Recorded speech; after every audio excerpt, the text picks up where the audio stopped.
Hi అందరికీ నమస్కారం. ఈరోజు వీడియోలో టూటీ ఫ్రూటీ చాక్లెట్ వెనీలా కేక్ని ఎలా చేయాలో చూద్దాం. ఫస్ట్ అయితే మనం కేక్ వేసుకుంటే ఒక గిన్నెకి కొద్దిగా ఆయిల్ని అప్లై చేసుకోవాలి. ఇలా మొత్తం సైడ్లో కూడా అప్లై చేసేసుకుంటే మనకి దానికి కేక్ అనేది కచ్చుకోకుండా ఉంటుంది. కొద్దిగా మైదాని యాడ్ చేసి ఈ విధంగా డ్రెస్సింగ్ అనేది చేసుకోవాలి గిన్నెకి. ఇలా నీట్గా సైడ్లు కూడా మొత్తం మైదాతో డ్రెస్సింగ్ చేసిన తర్వాత దీంట్లో ఉన్న మైదాని ఎక్స్ట్రా మైదాని తీసేయాలి. ఇప్పుడు ఒక మిక్సీ గిన్నె తీసుకొని అందులోనికి 1/2 కప్ షుగర్ని యాడ్ చేసి బాగా బ్లెండ్ చేసిన తర్వాత 4 ఎగ్స్ని యాడ్ చేసి ఇంకొకసారి బ్లెండ్ చేసుకోవాలి. ఇలా బ్లెండ్ చేసిన తర్వాత ఇందులోనికి 2 tablespoon milk, 2 tablespoon oil, తర్వాత 1 teaspoon lemon juice, 1 teaspoon vanilla essence, 1 teaspoon baking powder ఇవన్నీ యాడ్ చేసి ఇంకొకసారి బ్లెండ్ చేసుకున్న తర్వాత 1 కప్పు వరకు మైదాని యాడ్ చేసి ఇంకొకసారి బాగా బ్లెండ్ చేసుకోవాలి. ఈ కన్సిస్టెన్సీ అనేది రావాలి. ఇప్పుడు టూటీ ఫ్రూటీని కూడా యాడ్ చేసి ఇప్పుడు స్పూన్తో ఈ విధంగా మిక్స్ చేసుకున్న తర్వాత ఈ బ్యాటర్ని మనం కేక్ ఏదైతే గిన్నెని డ్రెస్సింగ్ చేసి పెట్టుకున్నామో దాంట్లోకి ఈ బ్యాటర్ మొత్తం యాడ్ చేసి ఒకసారి ట్యాప్ చేసి ప్రీహీట్ చేసుకున్న గిన్నెలోనికి ఒక స్టాండ్ పెట్టి అందులో మనము ఈ కేక్ గిన్నెని పెట్టేసుకోవాలి. ఇది 45 మినిట్స్ సిమ్లో కన్నా 1 పాయింట్ ఎక్కువగా ఉండేలాగా చూసుకోండి ఫ్లేమ్. అలా పెట్టుకొని ఇప్పుడు దీని మీద ఒక మూత పెట్టేసి గాలి అనేది బయటికి వెళ్ళకుండా 45 మినిట్స్ అనేది కుక్ చేసుకోవాలి.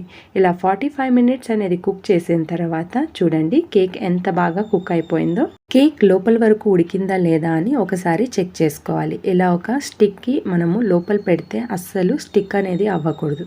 కొద్దిసేపు చల్లారిన తర్వాత కేక్ అనేది ఇలా సైడ్స్లో కొంచెం కదిలిస్తే మనకి కేక్ అనేది రివర్స్ చేసినప్పుడు నీట్గా అనేది వచ్చేస్తుంది. చూడండి టూటీ ఫ్రూటీ ఎంత బాగా వచ్చిందో. వెనీలా కేక్ అనేది రెడీ అయిపోయింది.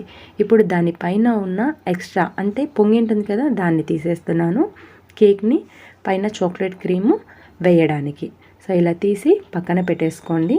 తర్వాత ఇప్పుడు మనం చాక్లెట్ క్రీమ్ని ఎలా చేసుకోవాలో చూద్దాం. కోకో పౌడర్ అయితే 3 table spoon, sugar 3 table spoon, cornflour 2 table spoon, milk 120 ml అయితే తీసుకున్నాను. ఇప్పుడు కోకో పౌడర్ని మనం జల్లెడ పట్టుకోవాలి, లేదంటే ఉండలు ఉంటే మనకి కోకో పౌడర్ అనేది చాక్లెట్ క్రీమ్ చేయడానికి రాదు. కాబట్టి జల్లెడ పట్టుకొని దీన్ని సపరేట్ తీసుకోండి.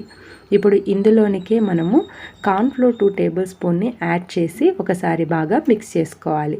ఇలా మిక్స్ చేసుకున్న కోకో పౌడరు కార్న్ఫ్లోర్లోనికి 60 ml వరకు మిల్క్ని యాడ్ చేసి ఎక్కడే కానీ ఉండలు లేకోకుండా బ్యాటర్ అనేది రెడీ చేసుకొని పక్కన పెట్టుకోవాలి. ఈ విధంగా ఉండాలి బ్యాటర్ అనేది. ఇలా రెడీ చేసుకొని పక్కన పెట్టేసుకొని స్టవ్ మీద ఒక గిన్నె పెట్టుకొని 3 టేబుల్ స్పూన్ వరకు షుగర్ని, 120 ml మిల్క్ని యాడ్ చేసి షుగర్ బాగా మెల్ట్ అయ్యే వరకు కరిగిస్తూ ఉడుకు వచ్చే వరకు పాలని ఉడికించుకోవాలి. ఇలా ఉడుకు వచ్చిన తర్వాత మనం రెడీ చేసుకున్న కోకో పౌడర్ని ఇందులోనికి యాడ్ చేసి ఎక్కడే కానీ ఉండలు లేకుండా ఇలా తిప్పుతూ మనము చాక్లెట్ క్రీమ్ అనేది రెడీ చేసుకోవాలి. చూడండి ఈ కన్సిస్టెన్సీ అనేది రావాలి. మరీ ఎక్కువ థిక్ అవ్వకూడదు, మరీ ఎక్కువ నీళ్ళగా కూడా ఉండకూడదు. ఈ విధంగా ఉండేలాగా చూసుకోండి. షుగర్ సరిపోయిందో లేదో ఒకసారి చెక్ చేసుకోండి. కొంచెం తక్కువ అనిపిస్తే ఇంకొక టేబుల్ స్పూన్ అనేది యాడ్ చేసుకోండి. చూడండి నేనైతే కొద్దిగా యాడ్ చేశాను, కొంచెం స్వీట్ ఎక్కువగా ఉంటే టేస్ట్ బాగుంటుంది అనేసి. ఇప్పుడు దీన్ని మనము ఏదైతే వెనీలా కేక్ని రెడీ చేసుకున్నామో దాని మీద ఇలా వేసేసి నీట్గా స్ప్రెడ్ చేసుకోవాలి. ఇలా మనకి ఎలా కావాలంటే అలా నీట్గా స్ప్రెడ్ చేసుకోవడానికి వచ్చేలాగా కుక్ చేసుకోవాలి. మరి ఎక్కువ గట్టిగా అయితే కూడా మనకి ఇలా స్ప్రెడ్ చేయడానికి రాదు. కాబట్టి ఈ కన్సిస్టెన్సీ ఉండేలాగా చూసుకోండి. నీట్గా డిజైన్ చేసుకొని తర్వాత మిల్కీ బార్ వస్తుంది కదా, మిల్కీ బార్ని హాట్ వాటర్లో వేసేయాలి. కట్ చేయకముందే మిల్కీ బార్ని హాట్ వాటర్లో వేసి మిల్కీ బార్ మొత్తం మెల్ట్ అయిన తర్వాత చిన్న హోల్ పెట్టుకొని ఇలా డిజైన్ చేసుకుంటే మీ chocolate vanilla tutti frutti cake అనేది రెడీ అయిపోతుంది. చూడండి న్యూ ఇయర్కి నేనైతే ఇలా కేక్ని రెడీ చేశాను. చాలా టేస్టీగా ఉండే. మీకు ఈ వీడియో నచ్చినట్టయితే like, share, subscribe for more videos.